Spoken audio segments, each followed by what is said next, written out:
This is HBR News number 396, Criminalizing Wolf Whistling. Chris Avellone is Vindicated, and the Nashville shooting, where we reflect on the stories of the week and give it the Badger treatment. Hello, everyone, and Women's History Month is still going on, so we're right at the tail end of it. So happy Women's History Month. I hope you guys are doing well this week and that you are laughing at all this absurdity so that you aren't consumed by it. Wait, is it sexist to talk about the tail end of Women's History Month, or are we allowed to do that? Well, wait until we get to the tail end of this show, and then we'll really see what Women's Month is about. But oh my gosh. My name is Brian. I am your host, and I am joined by, as always, my lovely intellectual powerhouse co-hosts, Dr. Random McCam and Hannah Wallen. I do not resemble that remark. No, wait, what? We have a great show lineup for you guys today, so please be sure to continue the conversations both in the chat as well as the comments section. On this week's HBR News show, we're going to be talking about a proposed law in the UK that is going to make wolf whistling illegal. If you're a man, because they're the only ones that wolf whistle, apparently. Chris Avellone is the new Johnny Depp, and we're going to talk a bit about the Nashville shooting and more. So stick around, it's going to be a good time, and be sure to join us afterwards for the patron-only show. So there was an article that I was going to do as the main news story, but I think I'm just going to do it as a patron show instead, because it's like the evidence is, let's say, spurious at best. So that I have this thing where at GDC, female game developers open up about harassment and drink spiking. And apparently there were roofies being handed out and shit like that. And by the way, like, there's no evidence. It's all just, women complaining on Twitter. And that's one of the reasons why, rightfully, I'm not going to make it into a story. But we will go through the article and read it in the patron show. And by the way, I remember hearing about how the exact same behavior was going on at Blizzard, and supposedly because there were women that were like, "Oh my god, I can't take this frat boy atmosphere." And I was kind of go on at every conference ever. Especially gaming ones. This is why that Gamergate thing came around 9 years ago. Remember that thing? Yeah, I remember that thing. You gotta look at the drink spiking thing with a little bit of skepticism, though, because there were a few studies done on that, and women have a habit of thinking that their drinks are spiked because they have consumed alcohol that was stronger than they actually thought it was, or they drank more drinks than they kept track of. And there's women who have been who've gone to the hospital and insisted that their drink was spiked. They found out that their drink wasn't spiked. They just drank it's just too women much. Getting drunk and then doing stuff they regret, and now it's like, well, it couldn't be because drink spiking is extremely rare. Yeah, and it's and it's a serious thing to allege. It should be treated very seriously, which means if you're lying, then there should be some kind of consequence. But anyway, well, it's with these gals, it's more jumping to false conclusions. Yeah, I passed out, therefore my drink must have been spiked. I'm 100% sure because I felt this way, and I handle my alcohol better than that. Well, actually, no, you don't. You just don't realize that you don't. Sneak preview, by the way, by Paige Wilson at Neo Solaris. I've muted this thread because it was overwhelming and I felt very perceived. I just want to say thank you to everyone who's been so kind and supportive. My experience with the hospital was awful. They didn't even test me for the likely drug it was and tried to convince me that I was just too wasted. I had 4 drinks that night. I felt like I had 10. On this occasion, we are not trusting the experts or the science.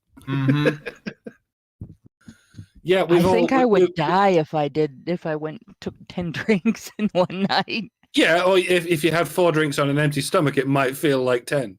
Sorry, I'm not a real doctor, so I can't say that. But even if I was, I still couldn't say that. But so you're right, and the information is available online from official sources that drinking on an empty stomach is very dangerous. yeah, you'll get drunk really quick, and you'll get sick. So that's the one thing we're gonna look at. It should be fun, and the other is this is a really short article, but I just kind of love it. Apparently Sylvester Stallone is working on another film. I don't know anything about it, but he says he demands for no woke crap on his new movie set. So yeah, sly pilled. Nice. I'm just happy about that. Nice. Dude's like 80 years old and he's got fuck you money. Exactly. Yeah, exactly. So That's how it anyway, should be. if you guys are interested in joining us in the patron show, either as an audience member or a participant, please consider becoming a badger yourself by going to feedthebadger.com and starting up a monthly subscription. So that's at feedthebadger.com. And don't forget, we are still doing our monthly fundraiser, which is also at feedthebadger.com. You should see a link on the main page, or you can go to feedthebadger.com/support to help us reach our goal. And if you want to make a comment with a super chow, which helps us keep the lights on at the Badger Cave over there in the Great White North, please go to feedthebadger.com/justthetip so that you can donate. So any one of those would be great. Also, please smash that like button because we're about to get into this and get neck deep in it. So first, before we get to the stories, I'm going to go ahead and read a couple super chows we got.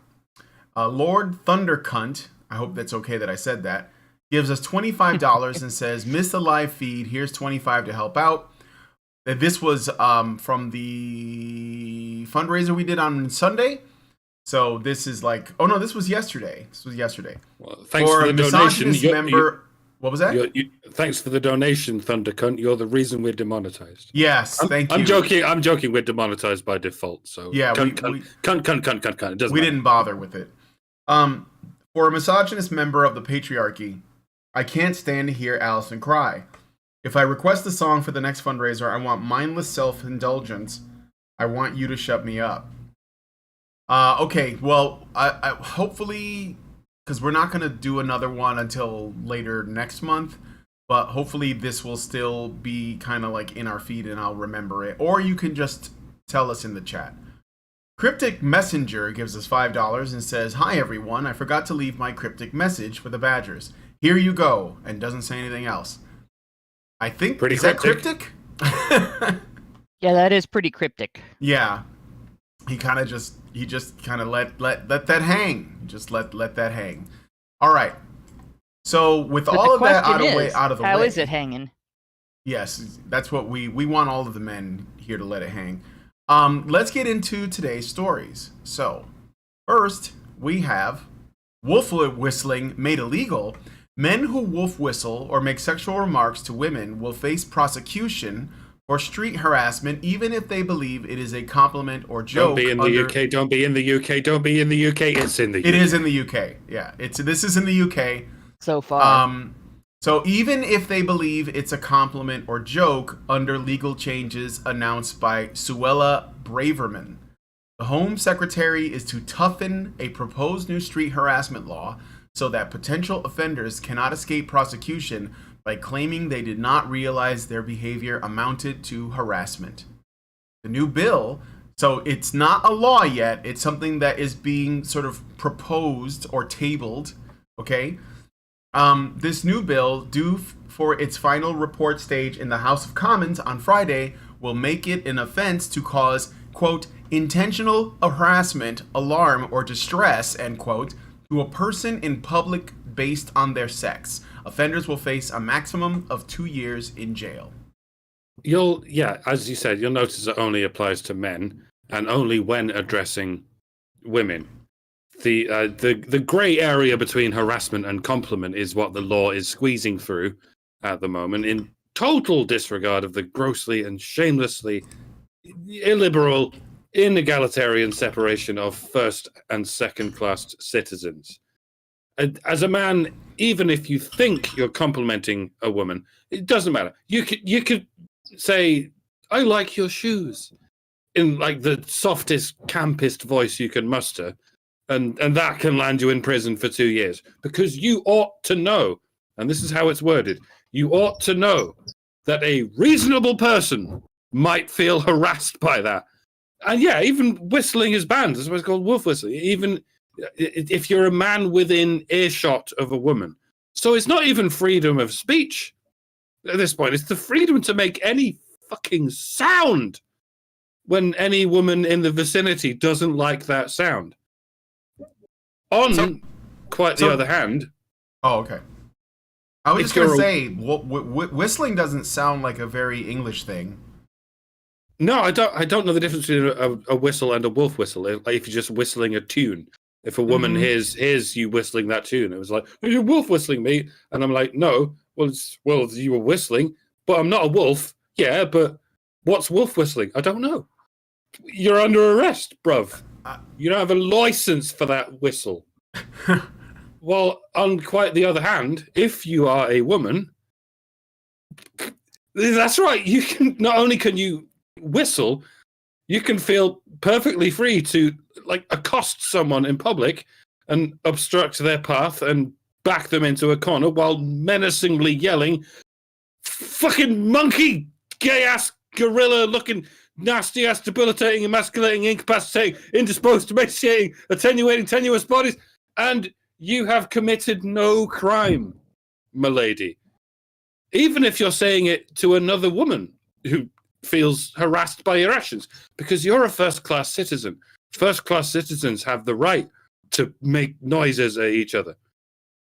Of course, if you're a woman and you do the same thing to a man, then not only are you allowed to do it, but by Jove, that man had better not respond to you by saying, "Excuse me, can you please let me by? I'm late for work." You guessed it.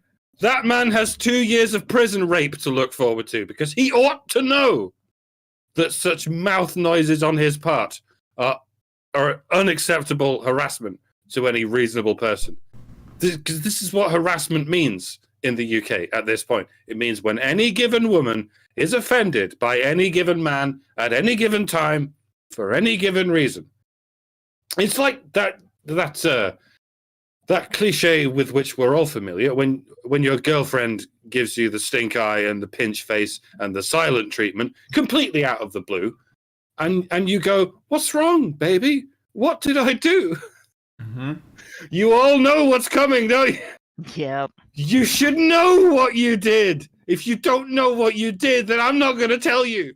I'm just going to hold it against you forever and punish you for as long as it takes for you to realize what a scumbag you are. You're in the doghouse until further notice. Yeah. The worst part of that is that she's assuming that you would know what you did and do it anyway. Yeah. I have two more little things to add to this really quick. One is some people in the chat were asking like, what's the difference between wolf whistling and catcalling, and they thought it was gendered. Like wolf whistling is women, trying to get the attention of men, and vice versa. That's not true. Both wolf whistling and catcalling are things that men do to women, and the difference, I guess, is that perhaps when it's like there's a difference between a man saying, "Hey girl," like what's up girl, like what, and all that. That's a cat call, right? Hey now, that kind of thing. Well, wolf whistling is just whistling. I always thought of it as, if you've ever seen like Tex Avery cartoons or The Mask, there's the wolves whistle at the attractive women, so that's the wolf whistle, and it's probably the most simple explanation. The other thing I wanted to say is, I've been talking a lot on this channel about rights and what rights are and what rights are not. And in this article, the woman who's trying to get this law passed says she told the Telegraph, quote, "Women have the fundamental right to walk the streets without fear, and I'm committed to ensuring that criminals who intimidate and harass them face the consequences." So, end quote, right? I mean, there's more, but it's not. It doesn't really matter. The point is, they're taking something that is not a right, and they're not just calling it a right, which it isn't, but they're trying to make it into a fundamental right that, To live that without women should emotion. not Gendered- feel uncomfortable. And a so, like, gendered this is the fundamental reason right. why this whole discussion about rights needs to, like, be tamped down, because this is when it gets excessive. I don't know if this is going to pass, but I do fear for the track record at the UK, so, and Scotland. Don't brag about your sexual conquests. But anyway, so yeah, you guys can take it over now, Hannah, or whatever. I feel like the big thing is they're calling it a gendered fundamental right. Just women have the right, they think, to walk the streets without fear. Which, by the way, you don't have the right to a particular emotion or the lack of a particular emotion. You don't have the right to never be sad. You don't have the right to never be afraid, at the expense of changing other people's actions. You can be a sociopath. I mean, you can never feel anything, right? You can never feel anything but anger and resentment and frustration. But you don't have the right to make somebody else facilitate that. And this is something that is a consistent problem with feminists and other progressives, saying people have the right to experiences when what they're really trying to communicate, what they're really advocating for, is the right to take something away from somebody else in order to have those experiences. Right? You have the right to pursue happiness. You don't have the right to expect someone to give you happiness. You have the right to earn a living. You don't have the right to take that living from somebody that has earned their own, right? You have the right to try to make sure your needs are met, that you have enough food, that you have shelter, you have clothing by earning a living. You don't have the right to demand that somebody else gives you food, shelter, and clothing if you're an adult. The only time you ever have that right is that you have the right to expect your parents to provide it as a child. And if they don't, it's abuse because you're a child. And anybody who thinks that they have the right to just have those things provided to them by somebody else without them having to pursue it or take any effort in it, etc., is a child. Men, when they walk down the street, if they are safe, it's because they're alert to their surroundings. They don't go places that they don't feel safe.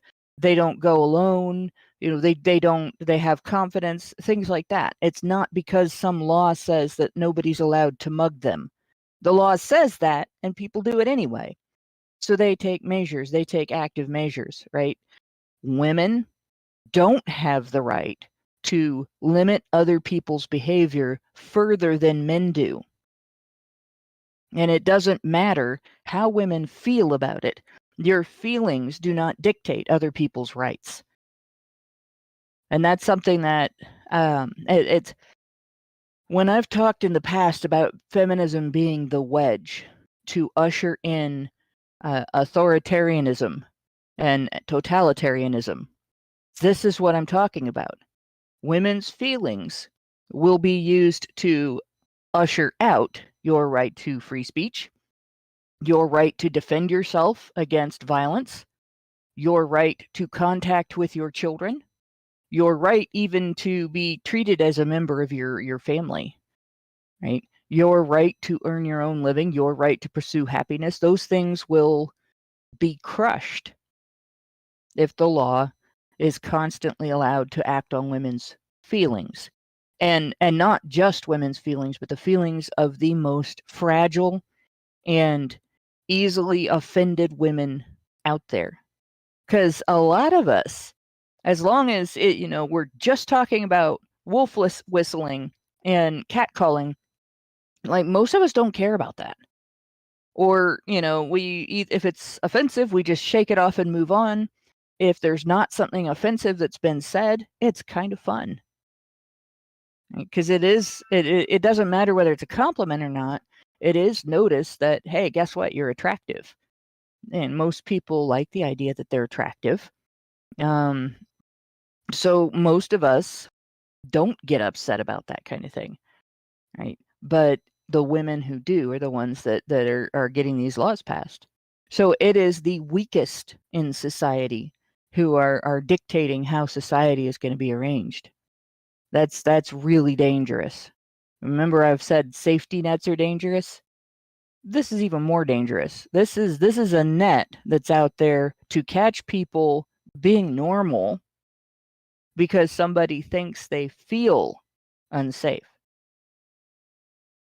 That's so they just want pathetic. they want rights plus. Exactly. Yeah. Rights plus. At what point in this whole debacle is it okay to advocate for men's rights? Even to the point where you can readily call yourself a men's rights advocate without being accused of just whining and complaining. Yeah, right. This is where we are. Women can have you arrested and imprisoned for 2 years for making a sound. And if anyone advocates for men having the right to make a sound, we're just playing the victim. It's so fucked. And like I was saying earlier, if it was bad enough when it was just the proverbial doghouse and it only happened in interpersonal relationships. Well, now it's not just the proverbial doghouse, it's the literal prison. Mm-hmm. And it's with every conceivable interaction with any woman. And it still doesn't count as a disadvantage faced by men, let alone a barrier, never mind a form of marginalization. Heaven forbid a form of oppression. I am leaving this country as soon as I'm allowed in the US. I am a me-shaped dust cloud. I'm not safe here. Yeah, it's not good. And I say this as I only ever leave the house to go to the fucking grocery store. I never talk to anyone, and I never even make eye contact with anyone. But even I'm not safe, because for all I know, I could be exuding some kind of aggressive scent. And if a woman feels encroached upon by that aggressive scent, then I'm going to prison too. Oh, that's ridiculous, is it? if I told you 10 years ago that making a sound would be a crime, that would have sounded ridiculous. But it is now a reality, a rapidly encroaching reality. There is nothing any fevered feminist imagination can dream up that won't become reality sooner or later. There are no brakes on this train. It will keep going until every man is incarcerated and all the labor necessary to maintain civilization is done by incarcerated men, while women swan around the streets drinking their mojitos and their pumpkin spice lattes, well, screaming bloody murder at each other, by the way, and still blaming it on men. Fuck, guy, failing species, doomed. Can't be bothered anymore. Jesus. So this is not a law yet. So they're gonna, I guess, I don't know how they do it in. It will be. I don't see why it wouldn't be. I mean, like Philip Davies will probably vote against it. That'll probably be the only. And the rest of them will vote for it. If it does become a law, if the wording stays the same, where it says to a person and not specifically to a woman in public, then anytime a woman is rude to you, on the assumption that because you're a man, you were being sexist in your head somewhere, you should file a complaint.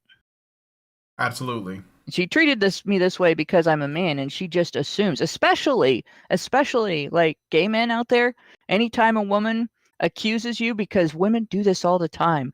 I don't know, like their gaydar goes off and they're like, that guy's looking at me. Like he probably is annoyed by something that you did. Right? I think a lot of women actually or he hate isn't the idea that there are men not interested in them. Yes. And so, if that's going to be the case, well then, but press charges. Anytime a woman gets all, accusatory because her gaydar went off and she wants everybody to think the gay guy wants her. Well, hopefully this is not going to be as big a problem as it could be, but it probably will be. So let us know what you guys think about this new proposed legislation in the comments. I look forward to seeing your thoughts. Do you live in the UK? Do you know, like, because I know that there have already been other laws. Like there was that one in Nottingham that where you couldn't like chat up a woman or something if she didn't want to be chatted up. It's just so, it's so retarded. Like all of our normalized, or at least had, normalized ways of interacting with each other on like a, on a sex, I guess, spectrum or whatever, it's all gone. Like it's all being destroyed by feminists. They don't want men and women to talk to each other, basically. I mean, especially they don't want men talking to women. So let us know what you guys think about this in the comments. I'm gonna move on to the next story here. So okay, let me just put it up on screen. There's not much to see, but okay, so this is in the US, in Colorado. A proposed law in Colorado, HB 23-1178, sounds like a Lucasfilm thing, would increase domestic violence training requirements for court personnel, like parental responsibility evaluators and mediators. Increased awareness, increasing training means that when these allegations come forward, they're not so easily dismissed, said Democratic State Representative Meg Froelich. Okay, sounds good so far. That kind of thing is happening. I really hope they're not going to skew it in some partisan direction. Do go on. Well, Froelich, the woman who I just quoted, also went on to say that women and children are often not believed in court. They're not believed because of a feeling. We talked about this on HBR Talk. Yeah. I mean, you guys saw that coming, right? Like what? Right. Like it always sounds fine. Like, oh well, as long as it's applied evenly, right? But no, it's not. They're not believed because of a feeling that they're acting in revenge, and they're hysterical, and they're using these allegations as leverage against the other parent. No, that never happens. Heaven forbid. Yeah. You understand, right? Nobody has the right to be believed in court. Yeah. Either you are credible or she's you doing are not this to credible. like essentially Either there is evidence or there is not evidence. Yeah. But your testimony in and of itself, like by itself, your testimony is not proof of anything. It is just an allegation or a claim. Yeah, sure. Though that's why it's called court. So, okay, I'm going to finish this, and I just want to like make one quick comment on it, and then you guys can take it. Froelich said, when allegations are dismissed, abusers gain custody of children. So that an automatic, like, well, if she doesn't get custody because she's the one who's making the allegations, then they should be listened to. That means that the husband gets the kids, and that is an abuser. That's exactly how they're framing it for some fucking reason. In Colorado, this had literally tragic consequences where we have had murder-suicides in the last few months of an abuser gaining custody and then taking their life and the life of their child, she said. So the one thing I want to add to this is, here's why this is so sinister. They're saying that what the court personnel need are responsibility evaluators and mediators. So they're going to train court people in feminist theory. That's all it's going to be. They're going to train them to essentially to give the woman or the accuser, which is most often a woman, because men, they don't usually make accusations because they don't think there's a point to it. They're going to essentially train the courts to side even more with the woman than they already do. And apparently the problem is that there's still not enough absolute belief of women when they make allegations. So they're going to train the courts to do it. So anyway, that's what it sounds like to me. Maybe I'm wrong. I don't, you could call me on that if you want to. You're not wrong. So we looked at the there were a couple of articles about this bill, and this is not the only one, by the way. There's one in Maryland that's up for a vote as well. And if you're in Maryland or Colorado, it's important to look at these bills and contact your representatives and talk about them and talk about the problems they cause. This bill and the one in Maryland, they're both completely unnecessary to begin with, because federal law already does what this bill is proposing. So this Mhm. bill is just to and ensure that if the federal law gets repealed or reformed, that that there's a state law that men will have to get passed as well to get fair treatment in family court. But the first thing I want to point out about it is we get told all the time that feminists do not want you to lose custody of your children, that women get custody in court because they're presumed the better caregiver because of patriarchy, right? This isn't patriarchy. This is a feminist lobbied method of using false allegations to pry custody out of fathers' hands. And what's being done here is uh, using, again, feminism as the wedge to break up the family, but using feminism as a wedge to get rid of your due process rights. The idea is that a woman should be allowed to make a criminal allegation in family court, and the court should act against the father on that allegation without any other evidence presented because she said so. And because it's not in criminal court, the father isn't supposed to be entitled to any due process. But the reality is, out of everything that can be done to you, losing contact with your children is the worst.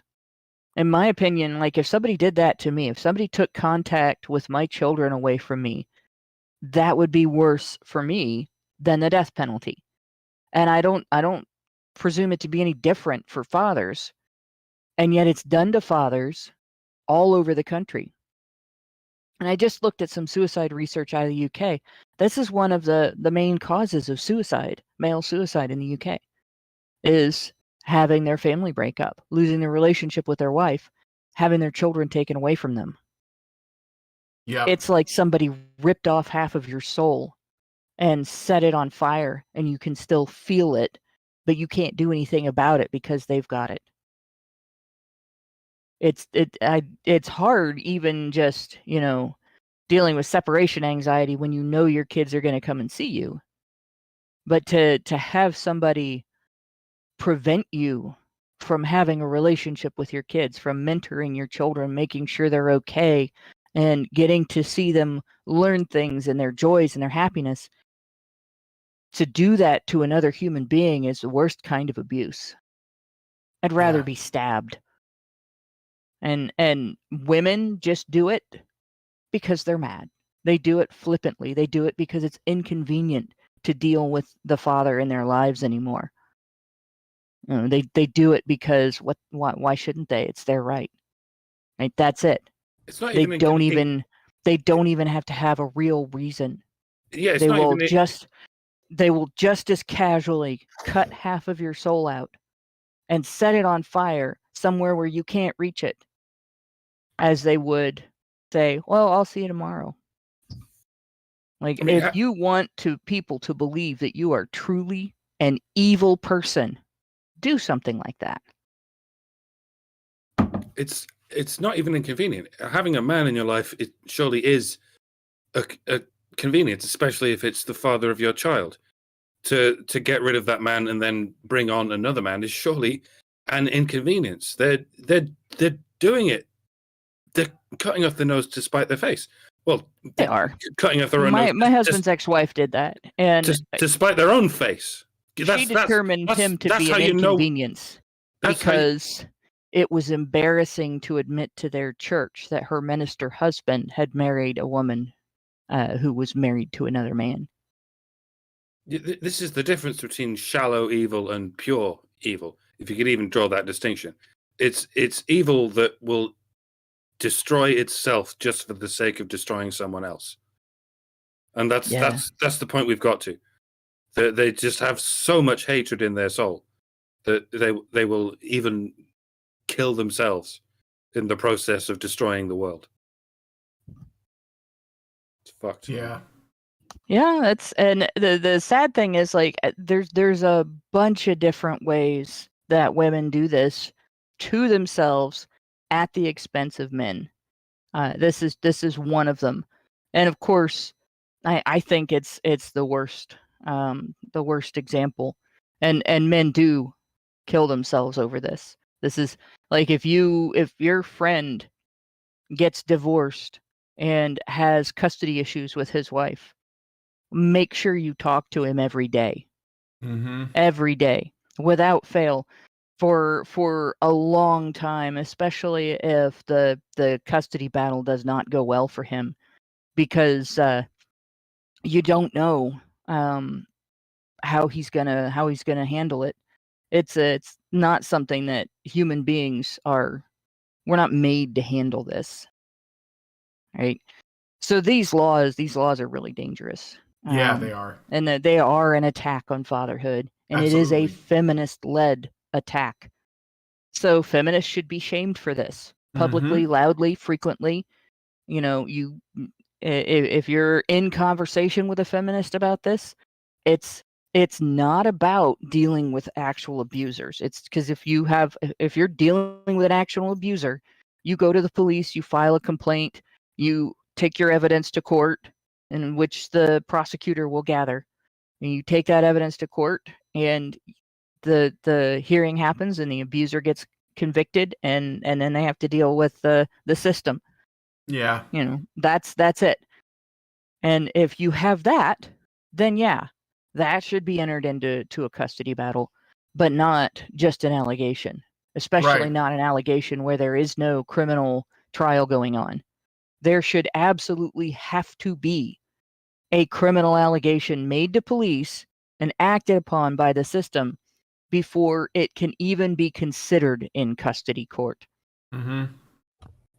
Consider yourself lucky you live in Colorado rather than the UK.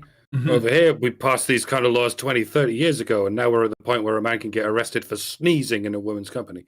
So do something now before it gets that bad. Yes. So let us know what you guys think about this story in the comments. Again, this is not in law yet. It's on the table. It's being proposed. So, just give us your thoughts. And also, what do you think about this idea that, well, I'll just ask you this. What do you think the training that they're talking about for courtroom staff and for various other, I guess, employed people that are involved in a divorce or a dispute? What do you think about that? Am I right that, my belief and Hannah's belief is that this is just a way to sort of like bias, people in the court staff towards the, in favor of the woman because it's going to be feminist. And you can see, like the woman who's proposing it only talks about how women are victims. And so it's not It's Duluth a universal model training. It's Duluth model training. They're going to be trained based on the tenets of the Duluth model in regard to how to handle partner and sexual violence. And they're going to throw out the usual like feminist statistics, about domestic violence and stuff. So well, the thing let to us know what remember you guys think, though. If you disagree, I would like to hear your side. The thing to remember about Duluth model training, and this is important in dealing with this law, is it's not just this idea that abuse is something men do to women. The Duluth model is based on the idea that domestic violence is an outcropping of patriarchy, that all men have in them an abuser that acts because of patriarchy against all women. And that when abuse happens, no matter what the situation is, no matter who hit first, no matter whether the guy was defending himself, even if he is not defending himself and the woman is unilaterally hitting, it's a male abuser attacking a female victim in order to control her as part of the patriarchal intent for all men to control all women. So this law is based on that philosophy. Yeah. So there you go. All right. So let us know what you guys think about this in the comments. I'm going to move on to the next story, but first I have some super chats, super chows, and rumble rants to read out. So I'll start with super chow. Michael Eric Emmerich Winberg gives us $5 and says, in light of this new law and Mr. Stevenson's suggestion to send him requests, I'll present you with this, and then he gives me a YouTube link to a Tim Pool video. I can't read the whole title. But it's like, you know, a woman who's single and she's crying probably on TikTok or something. It's those Where Have All the Good Men Gone videos that are basically okay. like, Send me the link. Yeah, I'll send you the link. As many conservatives do, he keeps looking at how the current dating paradigm hurts women and turns men into weaklings. So you're talking about Tim? Tim Pool's not a conservative, so just so you know. But I think that sentiment, that idea that, you know, the current dating paradigm hurts women, it's not a partisan thing. It's just like, it's the normies. Like, he's kind of a normie when it comes to gender stuff. Sorry.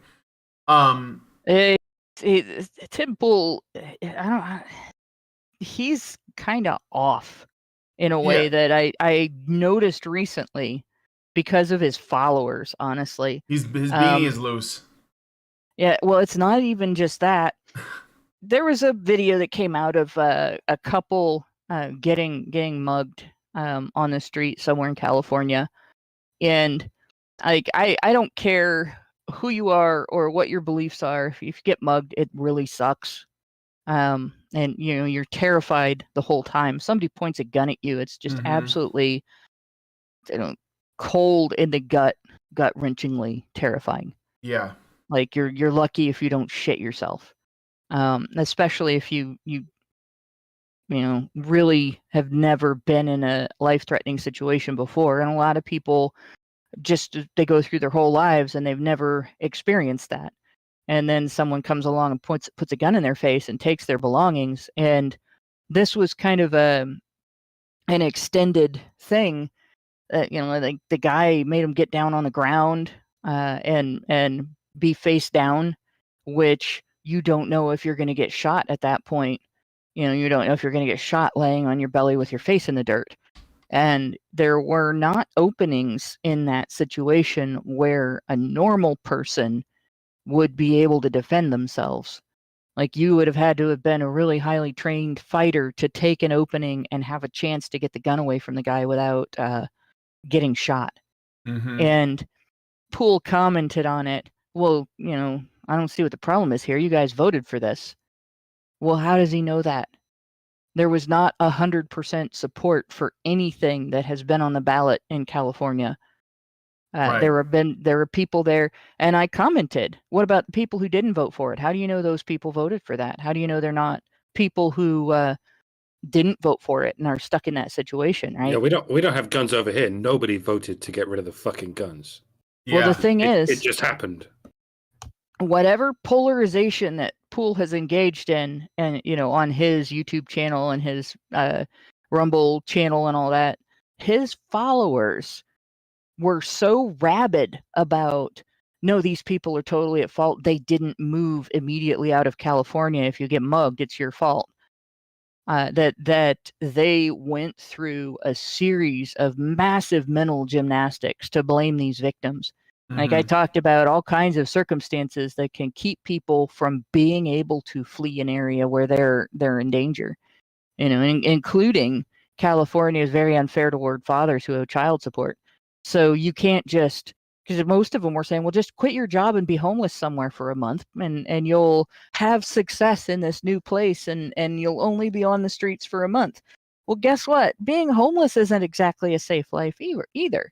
Right. So I went through conversation after conversation with people that bent over backwards. One guy actually proposed leaving the country with your children who your ex has legal custody of, as if it's an easy thing to do. And for Poole to inspire that in his followers, like, this was, you know, an extended thing, person after person. And some of them really, comment after comment, just denied the reality of how people exist in situations like that. Something's wrong with him. Yeah. Well, let me finish this super chow. So he says, as many conservatives do, he keeps looking at how the current dating paradigm hurts women and turns men into weaklings. and constantly shames them for not pumping enough tadpoles into a woman to build an army of clones. In a way, it's McGinnis all over again. I'll have to watch this video because there are takes that Tim Pool has that I strongly disagree with, and I think a lot of it is his need to appear moderate, but it's not like he's not like David Pakman, which we're gonna get to, but he sometimes he says things that I think are boneheaded, and I'd have to see like this, but I think that anyway, I'm just gonna leave it at that. I have a lot of thoughts on the whole antinatalist attitude and all that, but I don't think we have time to get into it, so I'm just gonna leave it at that because we got some more stories to get to. So thank you for the super chow. Really appreciate it, Michael. And yeah, we'll look at I'll give Mike the link and he'll check it out. So Rania on let's do the Rumble rants first because I want to make Rumble the main channel at some point. NobaFan21 gives us $2 and says, I know this isn't directly part of the main news, but I thought it could add to the discussion. A very recent trans person, female to male, would get angry when people blame their testosterone. They would get angry when people blame their anger on their testosterone. The lie about testosterone poisoning is still alive, strong, and overriding the care we all need. And that was like $3 worth of super chows. Yeah, we're gonna get to that later on in the show if we're talking about the same person. And yes, it is a lie that testosterone turns you into a violent animal. Actually, I did a great fireside chat with a guy. I don't remember his name.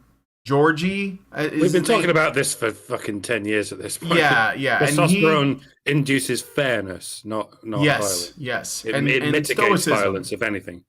Yeah, exactly. So we know it's a myth, but that doesn't matter. Ideologues basically started framing testosterone as something that it's not. And I even think, and I could be wrong here, so, I hesitate to say this, but I even think that like what we call roid rage is not a product of testosterone, but instead a product of estrogen. Have you seen what happens if you give estrogen to men? Yeah. They become considerably more erratic, dare I say violent. Anyway. Yeah. So thank you for the Rumble rants. NobaFan21, really appreciate it. And lastly, we have a super chat from Rania for £5. So a fellow Brit, and they say, can't wait for this law to backfire like the turf wars, as if the drunken middle-aged women on a night out are not the worst wolf whistlers. You're dehumanizing women, sir. How dare you call women wolves or cats? Only men are wolves and cats. Yes, exactly. So anyway, let us know what you guys think about this story in the comments section, and we're gonna move on to the next one. So, I'm sorry to say I'm not sure who Chris Avellone is, but apparently this story is like the Johnny Depp 2.0. So, back in June of 2020, video game designer and writer Chris Avellone, famous for helping make games such as Knights of the Old Republic 2, Fallout 2, Planescape, Torment, and Star Wars Jedi Fallen Order, so basically some of the classics, found himself in the middle of a #MeToo firestorm. Multiple women accused Avellone of sexual impropriety, but two of the most prominent accusers were Carissa Barrows and Kelly Ray Bristol. Barrows alleged that from 2013 to 2015, Avellone engaged in sexually predatory behavior, not just towards her, but toward other women in the video game industry. You should have never let them in, guys. Sorry, just saying. She took to Twitter stating, quote, Chris Avellone is an abusive, abrasive, conniving sexual predator. People tried to get him help. He refused it and continued. Stop glorifying him. End quote. And, quote, you assaulted and abused my friends. You made life hell for dozens of fellow industry people. I think you mean women. You've abused star power to victimize women, end quote. Remember this, by the way. Remember the statements made here. Yeah. will evaluate those in light of what comes later in the write-up. Yeah. Despite the accusations lacking any proof, and despite Avellone being a prominent designer in the video game industry, he found himself jobless as both Techland, where he was working on Dying Light 2, and Paradox Interactive, where he was working on Vampire the Masquerade Bloodlines 2, both fired him. While Avellone refuted these claims, he also apologized for any unintentional hurt he may have caused. Avellone would then go quiet for almost a year before announcing he was launching a libel suit against both Barrows and Bristol. It would take until March of 2023 for the suit to be settled in his favor. As part of the settlement, the claims of Barrows and Bristol were dismissed with prejudice. That's nice. And Avellone was awarded a 7-figure settlement that included a return of the legal fees that he was forced to pay for the 2 women.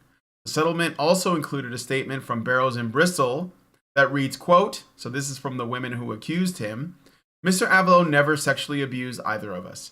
We have no knowledge that he has ever sexually abused any women. We have no knowledge that Mr. Avellone ever misused corporate funds. Anything we have previously said or written about Mr. Avellone to the contrary was not our intent. Yeah, okay.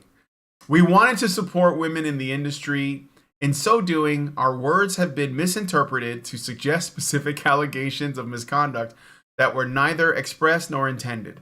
We are passionate about the safety, security, and agency of women, minorities, LGBTQIA plus persons, and every other community that has seen persecution in the video game industry, like none. We believe Mr. Avellone shares a desire to protect and uplift those communities. We believe that he deserves a full return to the industry and support him in these endeavors.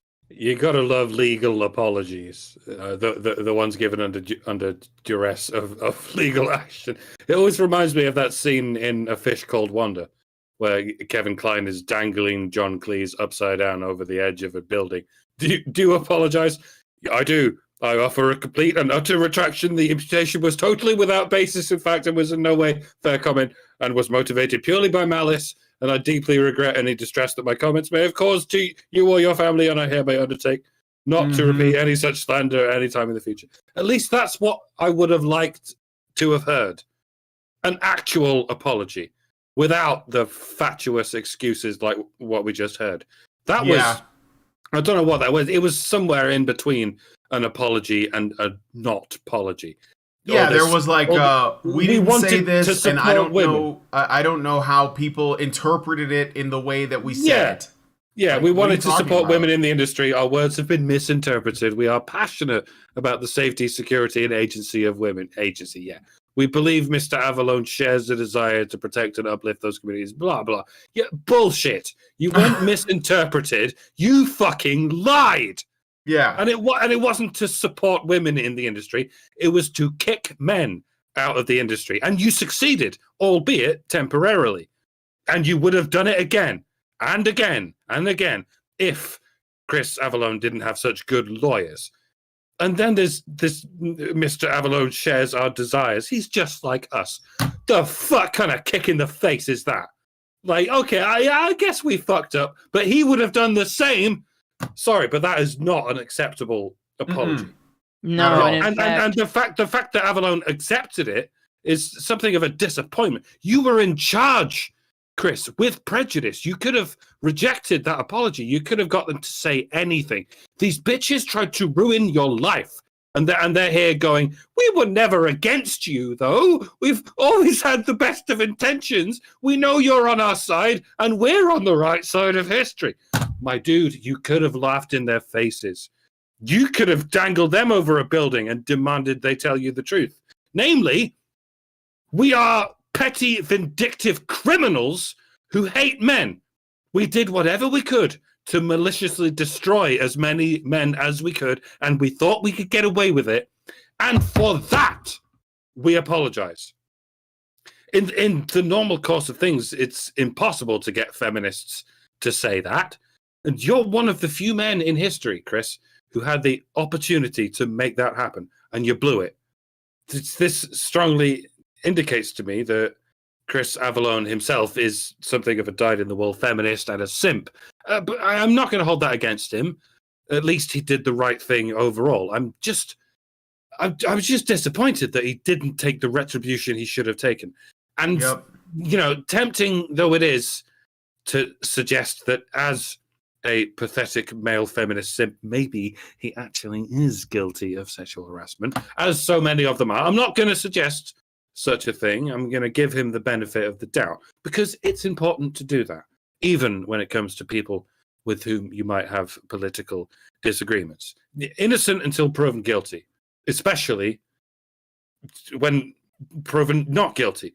Point is, these women were proved guilty. Now is not the time to be forgiving. Now is the time to make it count.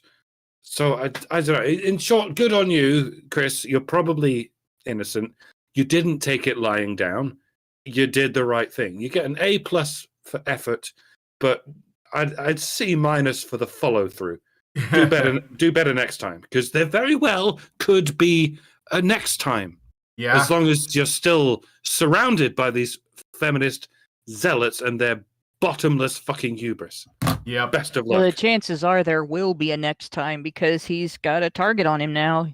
And just like there will be a next time, some woman's going to accuse Johnny Depp.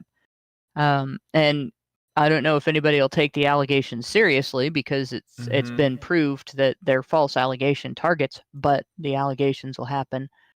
And it's just the way it is. Did we miss Ranya's super chat about the turf wars?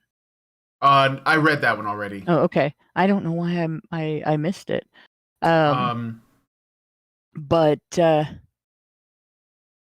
okay. All right. I know why. Well, anyway, this situation, this is something that is going to affect workplaces all over. Like this is, and I've seen this happen in my workplace where you don't have to have any evidence. You don't even have to. I actually got accused of being bossy in my workplace because I asked a question, not telling anybody to do anything, just a question to find out if I had to do some paperwork about a thing that, if I don't do that paperwork, I'm in trouble. So it was basically just, hey, is this detail a thing? And the answer basically was, I don't know. And we're like, okay, well, I'll figure it out some other way. And that was the whole exchange, and that was me being bossy, right? Oh, and bossy? There was, That's a no-no word. Yeah, I literally had to. Well, not if another woman says it. Yeah. If another woman says it, then yeah. That's true. But Women I really can say got in that. trouble for was being unfeminine at work. Mm. Right? I didn't cater to feelings and stuff. Yeah. And this individual felt embarrassed at not knowing information that she should have known, and wrote this whole conversation in her head that never happened, and then went to my boss and was like, claiming I grilled her about it, and was asking manager questions. Well, the manager question was basically, is this the thing we already know about, or something new? And that's not a manager question. It's, do I have to do paperwork, right? So you go back to how that's dealt with in the workplace, and and in the end, my manager and the human resources person that got involved never admitted that that the accusation was ridiculous, even though there was no, these were the words that were said. There was no, these were the questions that were asked. There was no statement about how long the conversation was. There was no evidence provided. And the information I asked for was information the person should have known and should have been able to give me. I still was treated like I was in the wrong in the situation. But if I hadn't done the paperwork, I would have been treated like I was in the wrong for that too. And if I did the paperwork when I didn't need to, then I'm wasting office supplies. So there was literally no right way for me to handle that. And men are in that situation 24/7. A woman says she felt uncomfortable with him in the room. She doesn't even have to accuse him of having done a thing. I just felt uncomfortable with Bob in the room. I would prefer not to have Bob in the room with me without another witness. And at no point does she have to say, Bob did X, Bob is creepy, Bob says things, Bob smells, whatever. Nothing. She just has to say she is uncomfortable with Bob in the room. And suddenly, Bob is persona non gratis, and human resources will try to get rid of him. Bob has done absolutely nothing to deserve that treatment. So these kind of lawsuits need to happen. But Mike's right. It needs to be, you need to hammer the other side into the ground. Yeah, you need to be It ruthless. can't be, there can't be a way for them to redeem themselves without basically groveling. Mm-hmm. And the apology needs to admit wrongdoing. Yeah. And the only thing I can think of is that the reason that he accepted this is if it's a settlement. So it's possible that they refuse to agree to a settlement unless they got to write their own apology. I mean, surely most settlements come with a non-disclosure agreement. Obviously, this one didn't, because we're hearing about it now. Yeah. Yeah. Well, the thing about settlements is there's two causes why somebody will settle out of court. One is it's just getting too expensive to fight, and the other is they don't feel like they can win the case. Yeah. And if it's too expensive to fight, but they feel like they can get, somewhat of a win or close to a win, then they'll settle. But if they don't feel like they can win, if they're not confident they can win, but the other party is in that situation, well, we'll settle because it's too expensive to continue. Then you get settlements like this where the person makes a non-apology. Yeah, exactly. I'm just gonna add that the women who wrote this letter, they said, oh, please give him his job back and all.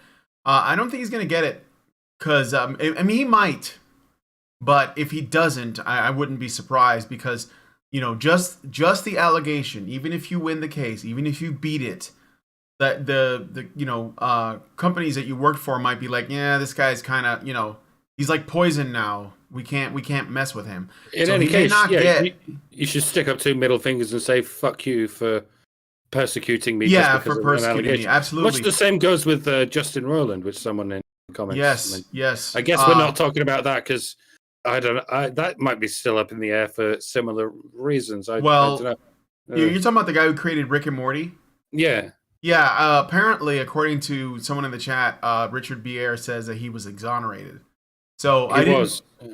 Huh? He was, but like I say, whether he's innocent and either he's guilty and he's a wrong-un, or he's innocent and the people who employ him are a bunch of wrong-uns for assuming his guilt. Either way, they should break ties and they should kill Rick and Morty. It got shit anyway. So fuck it. Yeah, that's what happens when you live in a immoral society where no one can tell who's right or who's wrong, because there's no clear line. And the reason why I say he probably won't get his job back is when you look at the Johnny Depp example. I think that Disney may have said, oh, you can come back now and be Jack Sparrow again. But Warner Brothers, because they've already replaced him in those Dumbledore movies or whatever, the Fantastic Beasts, they're just not gonna, he's just shit out of luck. And he might not actually, I don't know for sure. He might be gone from Disney, period. Well, he did say he would never work for Disney again. Yeah, he wouldn't work for them. And like, he shouldn't. Here's the other thing. This guy isn't going to be able to trust that company again. Depp isn't going to be able to trust Disney again. Mm-hmm. And I'm like, I would never be able to trust the company that owned the gas station I worked at again either, because I dealt with, it wasn't a false allegation there. I had workers' comp, lost time workers' comp injury that they handled very dishonestly. And, and OSHA actually came in and fined them a lot of money. So was those. I'm never going to be able to trust that company again, because I don't think they'll change the way they do things. They'll just be sneaky, right? would you want to go back to an employer that completely and utterly abandoned you on the basis of something that isn't even provable, and B, now has reason to be mad at you because you proved them wrong? Or would you rather move on to someplace where there's no bad blood? Yeah, go to Skydance. There's You'll have going to be hang out with somebody Tom gunning Cruise, but for I you. think it's worth it. There's going to be somebody gunning for you in that company the whole time you're there, until you are out of there. And that's just the way it works. Build new everything. Like, yeah, if they can get away with one of these fucked up transgressions, they'll keep doing it. And you got to build new shit. It's the libertarian approach. Like, everyone will capitulate. Work for Stallone. He doesn't put up with that shit. Yeah, there you go. The other thing I was gonna mention, like, because I think it's related, another example of the same thing. Jonathan Majors, who is an actor that played Kang the Conqueror in the Marvel Cinematic Universe, but also, he was in Creed 3 and he was in Lovecraft Country and I don't know what else. Anyway, he was accused of I guess domestic violence. They didn't really call it that, but he was arrested over the weekend. And the woman who's making the allegations, I guess she has, according to reports, right, she's got some injuries, but they're not, first of all, they don't appear to be too severe, although I think she did have to go to the hospital, so maybe they are more. But there's no, other than that, there's no evidence of whether or not he did that, whether that was somebody else that did that, whether she did it to herself, because, women do that too. And he was fired by Disney, right then and there. I don't know if they are going to bring him back on, because his lawyer said, I haven't really caught up with the latest, but it looks like he's going to be found innocent of all this. So I don't know what the truth is, but just something I'm mentioning. I'm really just talking about how quickly, these companies will fire you if you're if they think that in you in any way, are, I guess, a risk, unless of course you're Ezra Miller, in which case do whatever you want all the time. So unless you're a woman, in which case do whatever you want all the time. Yes, exactly. Unless another woman accuses you, and then you're shit out of luck.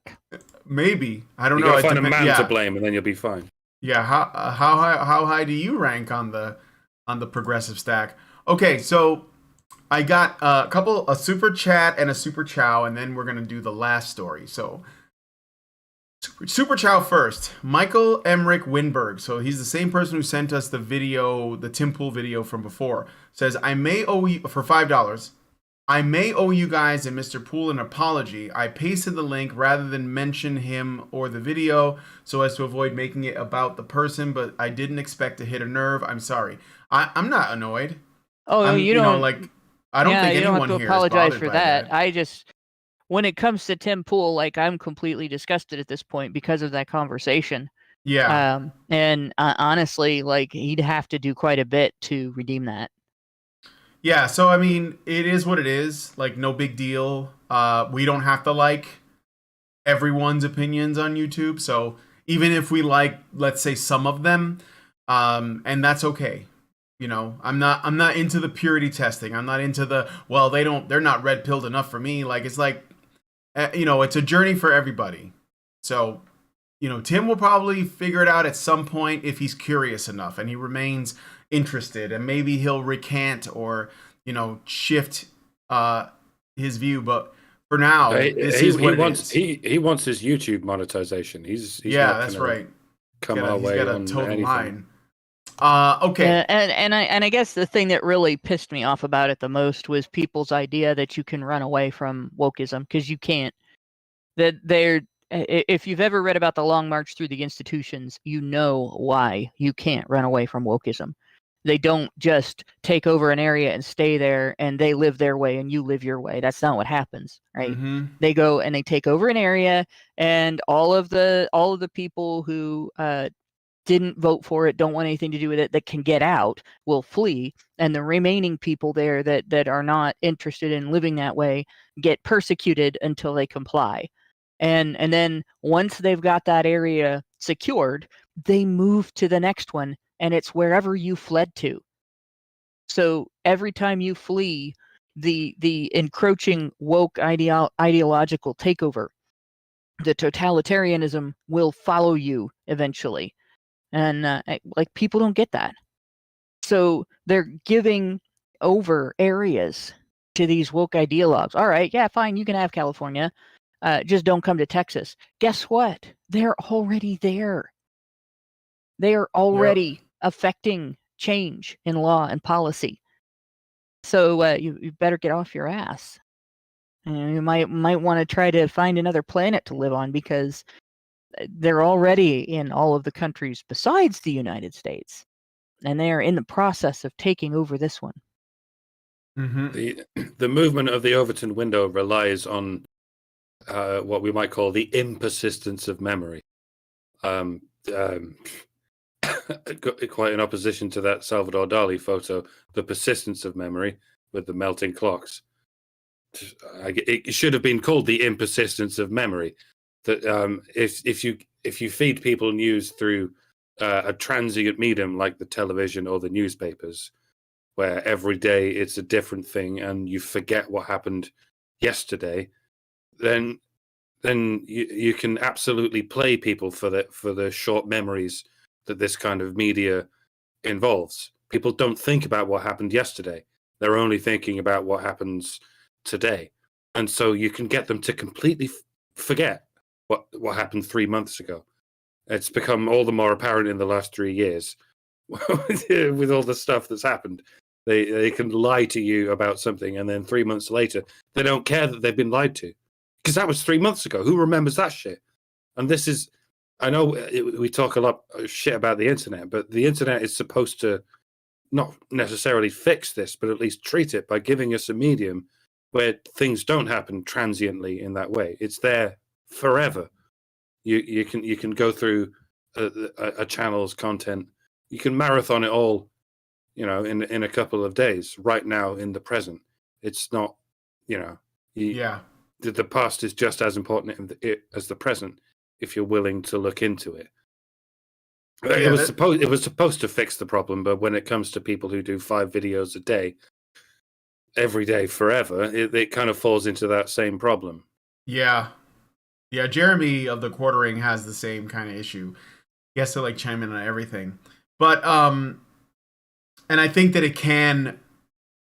That's what I was thinking, is it can fuck with your mind a little bit, because you start thinking the internet is the real world, and it's really not. It's a very small percentage of people that they really want to be heard, or they have something to say. But I think most people aren't. I've met tons of people here, and when they ask me what I do and I tell them I run a YouTube channel, they're like, "What? I thought YouTube was for cat videos." So most people are just not on social media. Most people are not on the internet. You just tell them your channel is for badger videos. Yeah. I did actually with one person. I think they actually went and checked us out too. So that's funny. But what I was gonna say, as an example of that, I personally think the internet is overall it's a net good. There are people who are going to use it in ways that are cringe or even destructive, or they'll spread lies or whatever. But as a tool, like any other tool, right? It has good uses, and if it weren't for the internet, I wouldn't be able to have these conversations. I'd still be a blue-pilled normie. I wouldn't have met you guys and our audience and Lindsay. It's I think overall it's probably one of the greatest inventions or things we've ever made. And I just don't have, and I'm saying this because I watched a video the other day. Lauren Southern, I'm still subscribed to her, and I watch her videos sometimes. And she made a video that was supposed to be about what the government's trying to do with TikTok, where they're talking about banning it. I don't know if it can be done. I don't think people should be on it, but that's just my opinion. I think it's basically spyware that you can interact with. But beyond that, I just think it's lame. But she was basically saying that she would just burn down the whole internet, just blow it up, right? And I was like, no, I don't think that's really the right. I mean, maybe you're just really upset or you're being hyperbolic, but the internet's good. You know, that the problem with the internet is not the internet. The problem with the internet it's a double-edged sword, really. Yeah, it is kind of, but like you can't take away things to control people's behavior. yeah, it's like that's what I'm saying. The problem is not the internet. TikTok, the problem is people. That's like banning knives, right? Or banning guns. TikTok, you know. Yeah, the problem with TikTok is not that I will even say I'm not sure that the Chinese are actively promoting the things that the left and the right are claiming they're promoting. Like the left is saying, oh, they're promoting, people like us, or people like Tate, Andrew Sure. Tate, and the right is saying they're promoting thoughts. Instagram isn't run by China. Like I know it's run by somebody who is pretty much owned by China, but it's still not Facebook. run by China, and it wasn't run by China before it was. If I remember right, it was an independent thing before it was affiliated. Facebook had to acquire it, and yet it did the same thing. When I first started an Instagram account, it was to view artistic photography, like great landscape photos, macro photos of everyday objects, neat stuff, snow pictures, backlit ice pictures, and I had initially planned on putting that kind of stuff up myself, and just didn't have time, but then it became all about what you ate for breakfast and how nicely you can present it, and showing everybody what you look like in a dress that barely covers your ass, and how you do your makeup and shit, and it's all you can find on there now. Yeah, Instagram is now OnlyFans for impoverished. OnlyFans for people in clothes, right? Yeah. But and that's the point. I as far as TikTok is concerned, I think the reason that it's promoting thoughts and political polarization isn't because China's like, well, Americans need to only look at thoughts and political polarization. It's because Americans do that. Sure. It's because Americans prefer those things. Sure. And so if you look for this item and this is what you find, you're going to find more and more of it.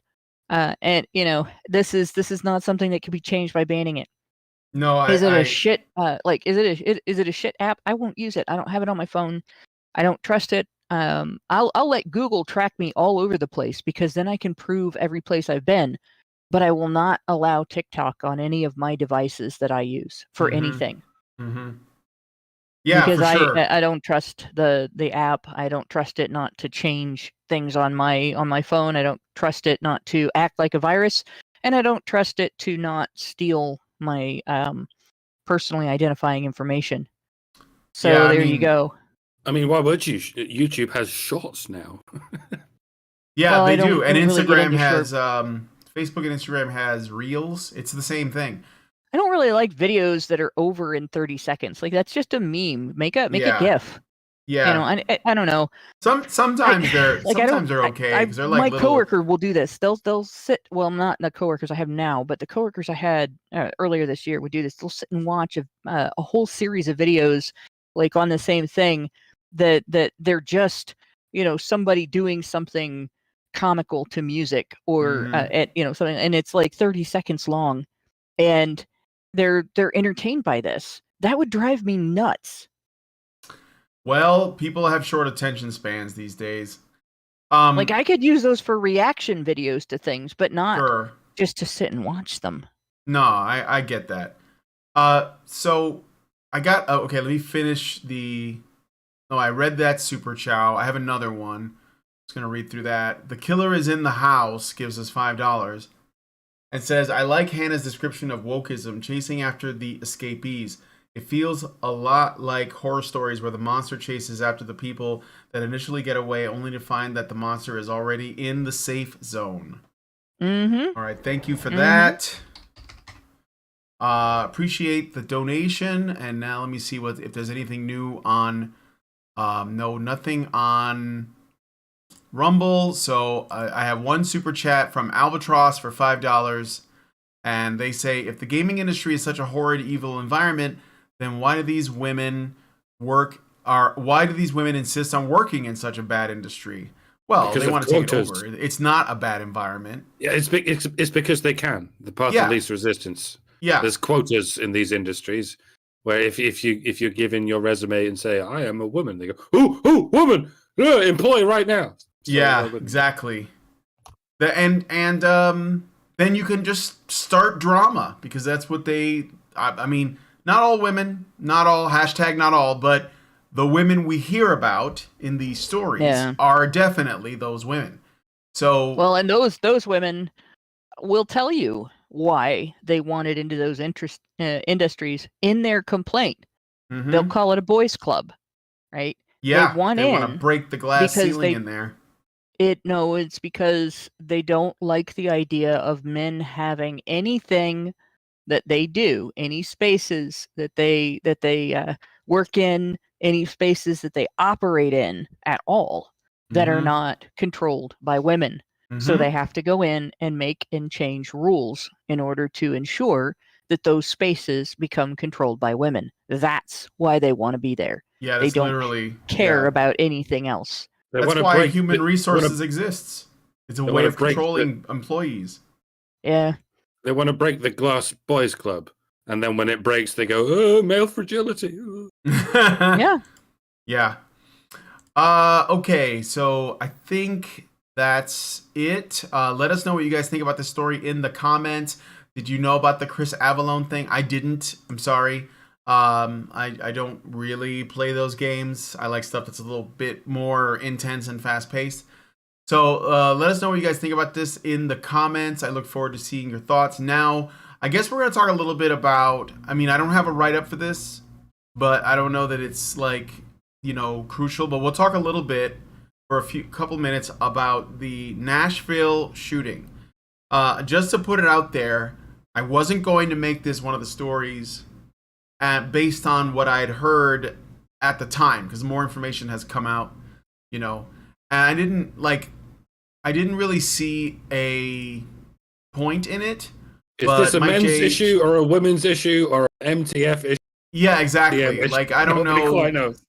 I think that this is not. I don't know. I mean, I could be wrong, but I'm not sure that this is something that can be easily, correlated to men's issues. So, I guess I do have some thoughts though. Somebody mentioned testosterone, so I may have already talked about that, but I think that is one thing. So, in case you guys don't know, I don't see how you wouldn't. Nashville, Tennessee, there was a mass shooting at a Christian, I think it's a Christian school, and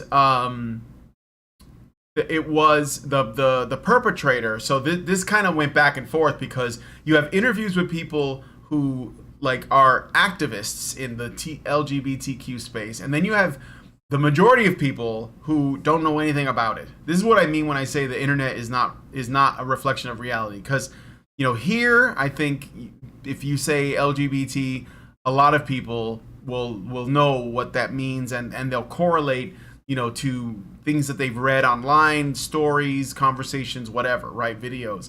But in the real world, in the world of grass that you can touch, people don't know that much. And so if you ask a cop, he might say, yeah, apparently this person was transgender, and they'll say, what kind of transgender were they? And he's like, what are you talking about? He doesn't have these conversations. So apparently the latest that I have, and this is my information, is that this is a woman that transitioned to be a man, and I don't know if that has anything to do with the shooting, although there are some signs that might be, for whatever reason. Well, I'm sorry. You know what? No, she was killed. So I'm just going to say she went into a school and killed 3 children and 3 adults. Can we say it? I mean, We could. when it comes to a cold-blooded fucker like this, we might as well call them it. So, and again, we don't know what the motive is. I think she may have attended that school before. And there is a manifesto, but it has, as far as I know, it hasn't been released yet. She was, by the way, she was killed by police who went in like fucking gangbusters. This wasn't Texas. Like they went in there and they You know, took care that of is the business. weirdest thing I have ever heard in my entire life. The police went in like fucking gangbusters. This wasn't Texas. Yeah. If anything tells you that Texas has changed, that right there should be it. Mm-hmm.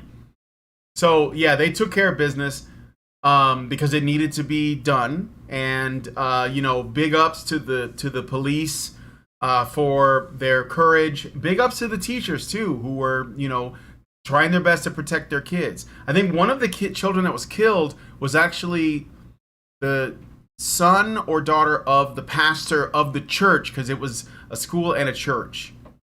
Oh, it was a daughter. I'm sorry, it was a daughter of the pastor. So, yeah, it's a sad day for the people in that community, and it's very unfortunate.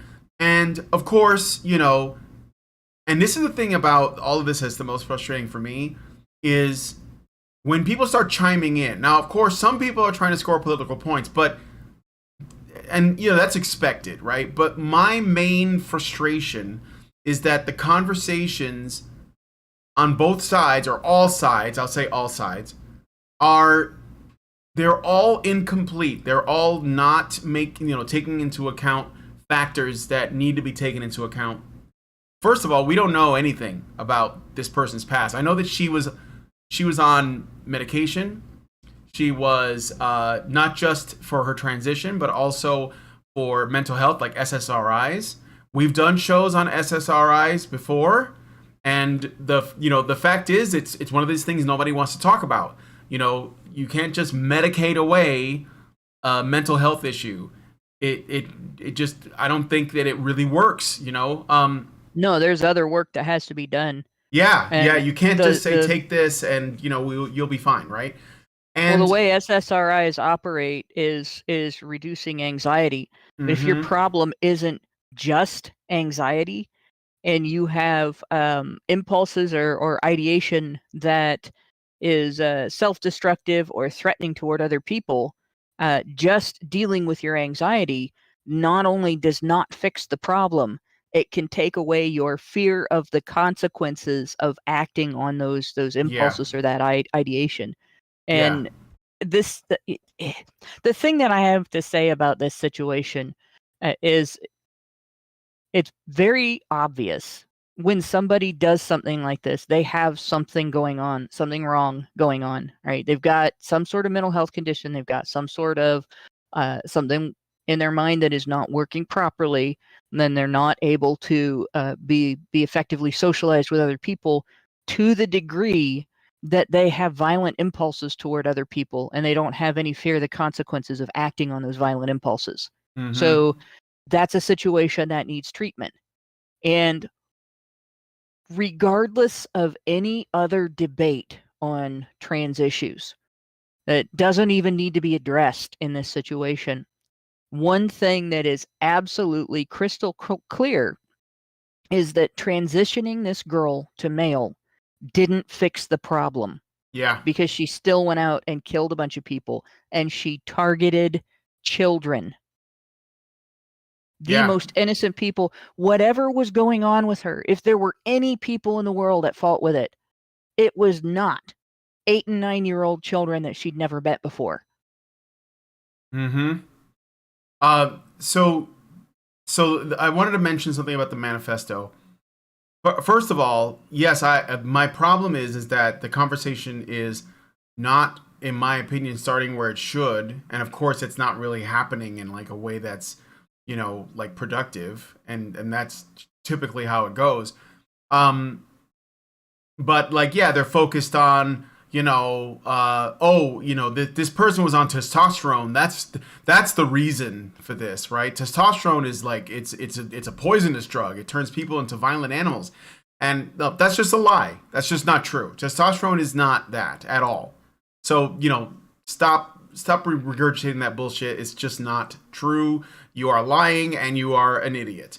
And then there's the this is clearly because they're trans. It's not that, because that would be, there is like a number of people who think that transitioning will solve problems that don't have anything to do with that, or they take on the kind of autogynephilic fetish as a byproduct of a bunch of other problems, and maybe those people lose it, but it's not like that. Like Blair White hasn't shot up a school, for example.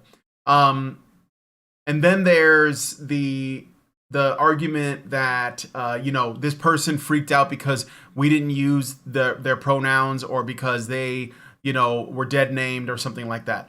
No, like it's ridiculous. Like that again. That doesn't make people into murderous psychopaths. Like that. I'm sorry, it just doesn't. Like if you're a murderous psychopath, it's because you already were one, and it's not because you were made that way.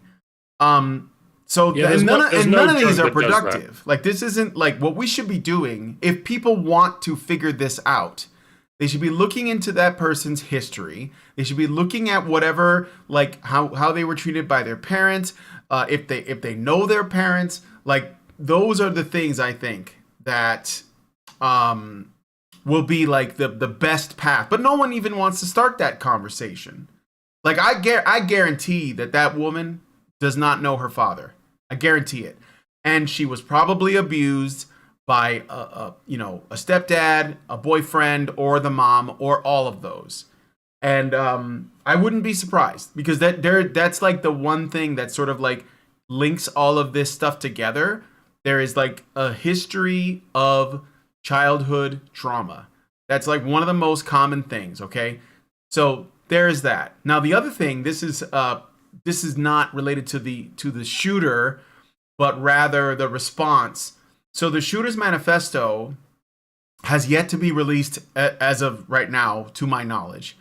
I was looking into it before the show, and apparently the LGBTQ lobby or activist group, or whatever you want to call it, they're all insisting that they not release the manifesto, that people shouldn't know about it, because the killer has a father and he gave police the manifesto. Okay. I don't know how involved he was in this person's life, but yeah, so they haven't released it, even though they're demanding it. And that makes me wonder what is in it, to be honest.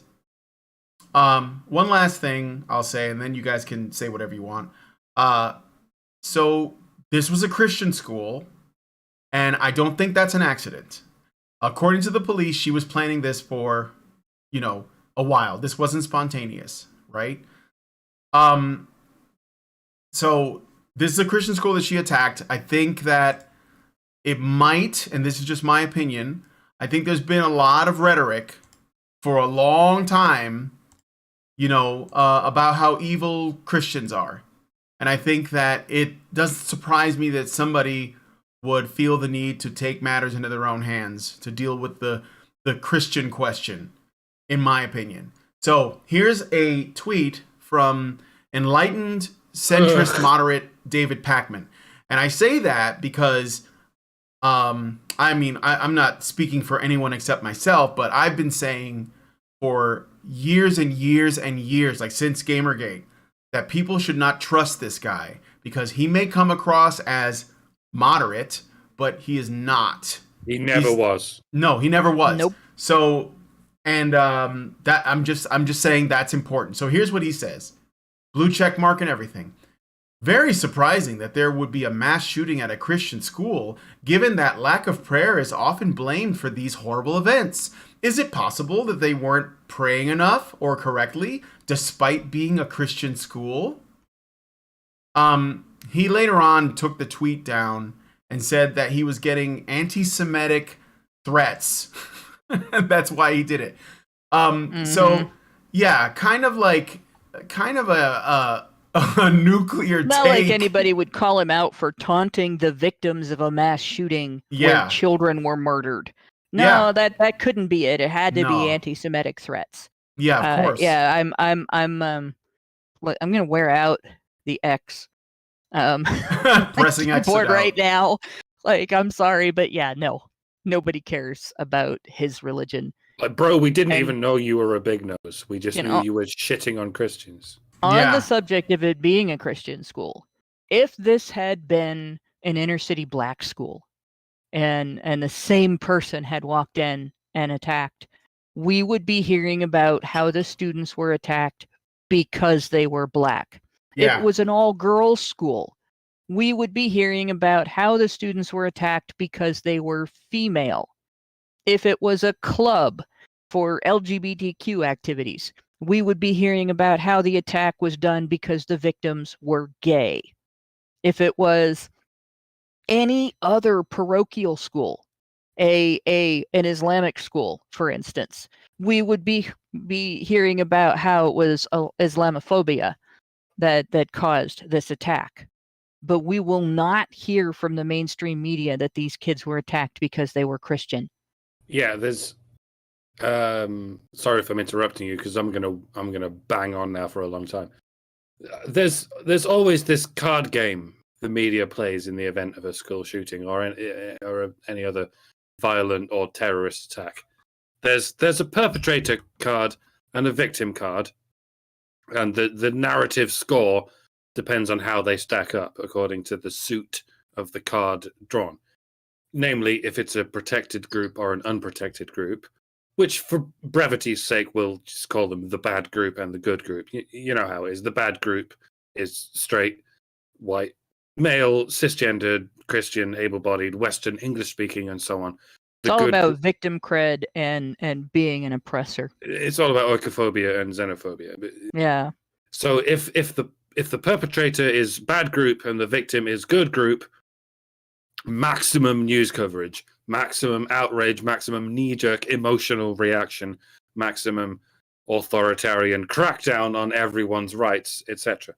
On the other hand, if the perpetrator is good group and the victim is bad group, zero news coverage, radio silence, don't talk about it, censor anyone who does talk about it. If it's bad perpetrator, bad victim, then ignore the victim, focus on the evils of the perpetrator and the bad group to which they belong. If it's good perpetrator, good victim, ignore the perpetrator and focus on the oppression of the victim and the good group to which they belong. Needless to say, all four of these outcomes lead to ban guns. Even if the murder weapon was a knife or a blunt force object or a good old-fashioned truck of peace, might as well ban guns anyway. Even if it's good bad victim, radio silence, it's still ban guns. The story is nothing to see here, move along. We won't tell you what just happened here, but we promise you we have to ban guns as a result. So you can predict with reliable accuracy how the media will react to any given shooting, including this one. Perpetrator is transgender. Ding, ding, ding. Victims are Christians. Ding, ding, ding. That's good perp, bad victim, radio silence, ... ban guns.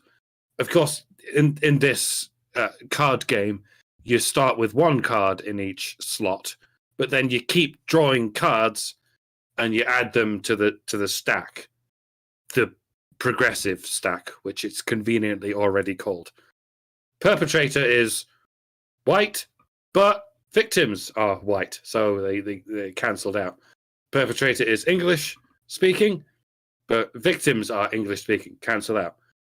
Oh, hey, by the way, some of the victims were children. Does that count as a thing? No, that's a wild card, and it only works in a tiebreaker.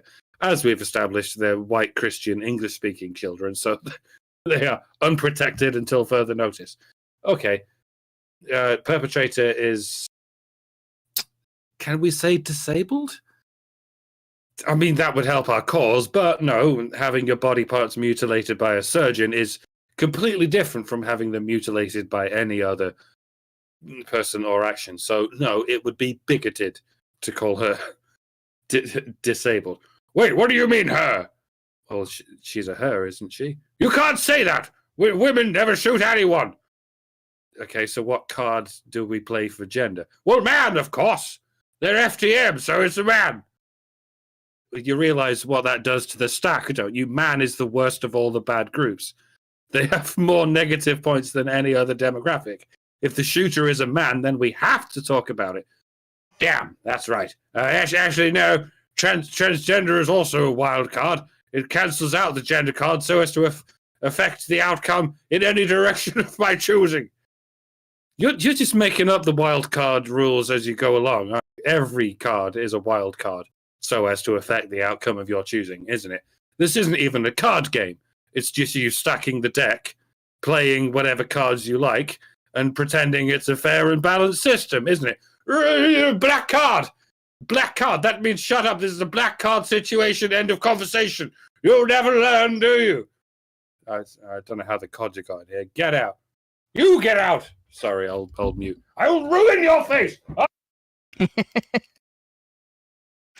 The sad fact is that we will end up in a situation where this is going to be another one of the forgotten female school shooters, and there are actually a lot. In fact, one of the most famous, although not today, but in her time, one of the most famous school shooters, who was actually sort of tributed to, I guess, in a song by the Boomtown Rats called "I Don't Like Mondays," was female, and I can't think of her name.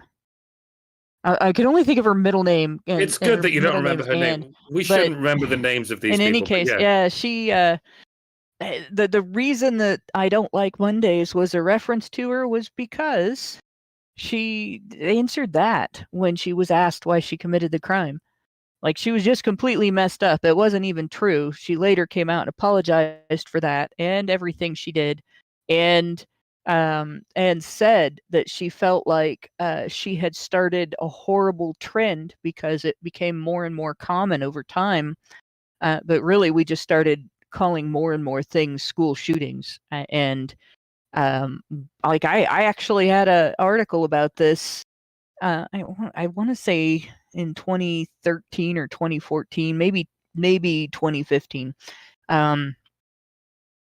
Murdergasm, Anita Sarkeesian's gleeful attention grab, where there was a shooting in Washington State, and we didn't know any details. In fact, when I heard about it on the radio, the announcer, the news reporter on the radio that was talking about it, did not say anything about where it was happening. It was a local news station.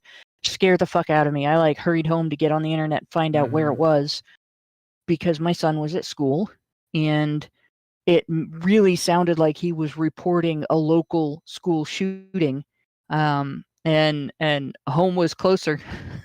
I knew I wasn't going to be able to get in if there was anything going on, and I was pretty sure I would have heard sirens, and I hadn't, but I was still paranoid, right? And the first fucking thing I saw when I went searching for it was Anita Sarkeesian's tweets, because Google featured them as like the first thing that came up in response to searches on the shooting.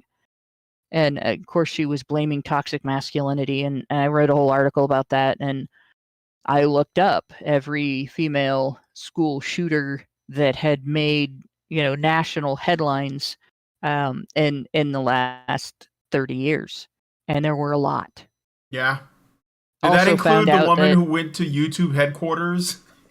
No, that's not a school campus. No, I know. Although, she didn't. Well, she the didn't people kill there anybody. do act like teenagers, but or did act like teenagers. But the thing is, it gets ignored when women do it. When, it is. These dangerous and horrible, abusive things, deadly things, get ignored when women do them. Mm-hmm. Like we hear about men doing it all the time. And the other thing is that the incidence of male perpetrated school shootings is exaggerated by statistics that include like when they give you a statistic on school shootings, you should never just believe it. Always look further into it.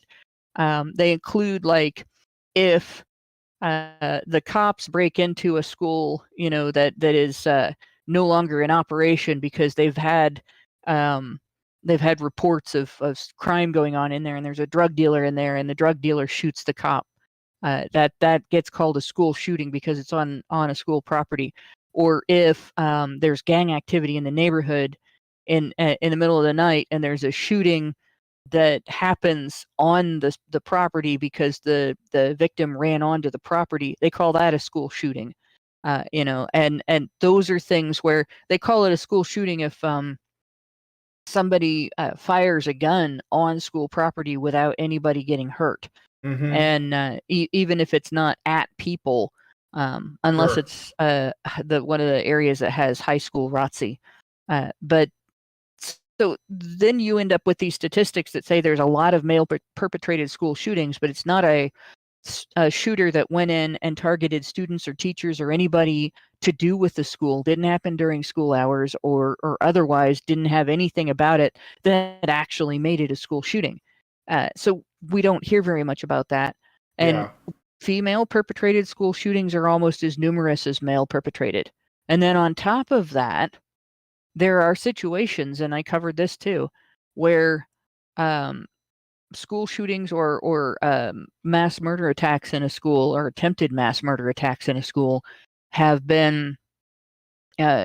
involved participation by a female, where she acquired the weapon for it, or girls have done the relational aggression groundwork to create the situation. And it's just really not as gendered as people want it to be. Yeah. And it's not serving the community at all course not. to treat it that way. Yeah. You can't address something if you say only men do it. You can't address the phenomenon when women do the same thing, when girls do the same thing. Yeah, absolutely. Which begs the question: How are the wokies going to handle this particular shooting? Because it's a trans man. So do we treat them like a woman and say that they're the victim of patriarchy and testosterone, or do we treat them like a man because they betrayed their gender and the I've seen sisterhood? recurring themes in this. I was going to say, I've seen recurring themes in this. There's the theme is them saying that school shootings by girls are rare, and they're blaming the testosterone. Yeah. Yeah, both kinds of trans lead to women. All roads lead to women in terms of exactly. Trans. That's what I was talking with Tina, the trans maxer that I interviewed last Friday. I was pointing out that most of what people refer to as transphobia is actually just misandry, because it doesn't ever apply to trans men, unless a woman, like a cis woman, rejecting a trans man is transphobic, which it can't be, because the opposite would also not be transphobic. So for the longest time, it's been okay for women to wear traditionally male clothing. It's been okay for women to work traditionally male jobs, including the dog's body ones like zoo workers. They just don't do it. Yeah. But it's not okay, and never has been okay, for men to dress as women, or for men to be homemakers like women, or for women to raise children like women do, or certainly not for men to be the non-breadwinner parent, or even the single parent. For as long as anyone can remember, it's been okay for women to fill men's roles, but it's never been okay for men to fill women's roles, and it still isn't. And people just can't see this. They can see every kind of misandry as just transphobia, so they never have to see it as misandry. Yeah. And this goes for conservatives as well. Yes. I've tried to make this point over and over again. conservatives think they're fighting the power by saying, "Oh, look what's happening with all this trans business. Women are being erased. Let's save women's identity with no thought whatsoever for male identity." It's very exactly, and maybe the issue with male identity is why we have such an explosion of trans women. Maybe there's something to it. I don't know for sure, but I have my suspicions. Okay, so I gotta wrap this up. We went a little over. It is a bit long sausage, so let's read the super chats, super chows, and if there are any Rumble rants, get them in now if you wanted to send one, because I'm gonna be wrapping up after this. So Pax Max on Super Chow sent us $15 and said the TikTok ban / proposition is so much more. It's the unleashing of unrestricted government censor online power. It will also be shielded from Freedom of Information Act. Anyone can be tossed in jail for 10 years, fined $1 million for anything deemed a threat to the U.S. domestically. And he linked a Dangerfield video. It seems like a case on which to test the First Amendment in the Supreme Court, then, because that'd be if a law like that gets passed, that would be one that you would want to challenge its constitutionality. Of course, and that's why I don't think it's actually going to pass. It's one of the reasons why woke progressives were so angry that an outsider, from their perspective, got to, according to them, pack the Supreme Court, with judges that they didn't like, because those judges actually do respect your constitutional rights. They're not activists. Right, they're not activist judges. Yeah. So you end up in a situation where this will affect people temporarily, but I have a feeling that because of the makeup of the Supreme Court currently, it won't stand. It's one of the reasons why Democrats want to pack the Supreme Court for real. They want to increase the number of judges on the bench and then add more Democrat judges. And the only goal of that is to have Democrat judges outnumber judges that are not Democrat. Yeah. So anyway, thanks for that. I guess he sent the wrong link. It was supposed to be a quartering link. Meredith G gives us $5 and a super chow, and she says, HBR News 396, honey for the Badgers. Thanks for the great conversation. Well, thank you, Meredith. As always, you are one of my favorite people in our audience. And then let me look at Rumble. No, nothing going on there. That's okay. And then I got let me see. I got 2 super chats. One from Zeranx, who gives us $5 and says, can we reflect on the fact that she was 28, that's the shooter, and chose an area where the oldest victim was either up to 13 years old or over 22. It's K through 6th grade. Well, when men are violent, they usually target other men. When women are violent, they target children. I guess we'll have to wait and see what the manifesto is. Yeah, maybe he's / she. I'd like to see the manifesto. I don't think I'm gonna speak more on this until I learn the motive. If there is one in the manifesto, who knows? And if we ever get to see it, like I said, they're trying to suppress it. The police have it. The LGBTQ lobby is trying to make sure it doesn't get out. But if the cops have any courage or integrity, they'll just release it, or at least tell us what's in it. So Egregious Charles gives us $2 and says, awesome live version of the Codger commentary. So they like how the dare cameo. You? I feel harassed, distressed, and alarmed by your compliment. Okay, so we're gonna head into the patron show now. So if you'd like to join us, please become a Badger by going to feedthebadger.com and setting up a monthly subscription. $5 a month will get you into the Discord, where you'll be able to watch the bonus content and all of the bonus content we've put up in the past, including game streams and fundraiser streams, whatever. Okay. So please consider doing that. There's also a really great community here. Always got stuff going on. gaming, movies, conversation, debate, whatever. And yeah, so that's feedthebadger.com. And also please go to feedthebadger.com/support to give us a hand. We are still doing our monthly fundraiser. I think we might still have like a ways to go, honestly. I haven't looked. I'm kind of afraid to. But yeah, if you want to help us out, please do that. And yeah, you can still send us super chats after the show. I'll just read them at the beginning of the next show, which should be tomorrow. So with all that said, thank you guys so much for coming on today's show. If you like this video, please hit like, subscribe if you're not already subscribed, hit the bell for notifications so you know when our shows go live. Leave us a comment. Let us know what you think about any and or all of the stories we discussed today. And please, please, please share this video because sharing is caring. Thank you guys so much for coming on today's episode of HBR News, and we will talk to you all in the next video. Men's rights activists are machines, dude. Okay? They are literal machines. They are talking point machines. They are impossible to fucking deal with, especially if you have like a couple dudes who have good memory on top of that too. Holy shit, you're fucked.